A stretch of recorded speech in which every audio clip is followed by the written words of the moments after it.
با سلام و درود خدمت همراهان محترم کارن. قراره که از این هفته ویدیو کلیپ های تقدیم شما بزرگواران بکنیم که در اونها اقدام به آنباکسینگ یا جعبه گشایی فراورده های مختلف شرکت کارن و PNC خواهیم نمود. با جعبه گشایی مکمله های PNC شروع میکنیم. در این جدول نشون داده شده که محتوای این محصول چیها هستش. زیر اون برچسب اصالت رو میبینید که نشون دهنده اینه که این محصول از اصالت کافی و مناسب و استاندارد برخوردار هست. طعم این محصول روی دربش نوشته شده که این محصول از طعم بیسکویت بسیار خوش‌طعم و لذیذ تشکیل شده.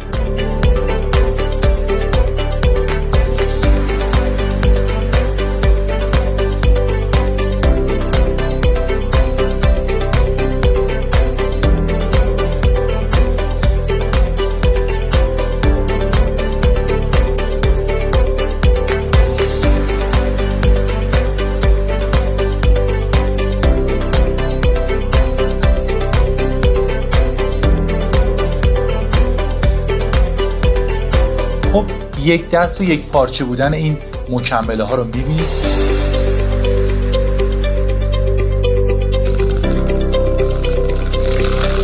به همه چیزا میبینید که خیلی یک دست و یک نواخت، آماده نوشیدن و استفاده شما ورزشکاران عزیز.